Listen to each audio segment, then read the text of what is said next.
You have heard from time to time, especially with Trump, but sometimes with other presidents, but almost always with Trump. If anybody else did this, you ever hear that before? If anybody else did this, they go, blah, blah, blah. You know why that is? Because the president and vice president are cut out of these ethics laws. Why? A very tortured understanding of the checks and balances among the three branches of government.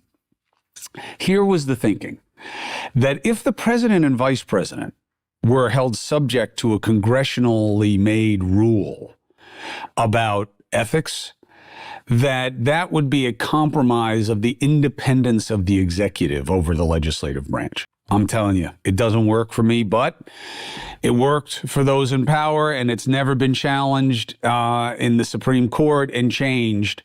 So that's the rule. The guys that you want the least exposed to conflict, the most adherent to ethics, are not part of them. So a member of Congress could never take the use of this plane. No way. A judge could never take the use of this plane.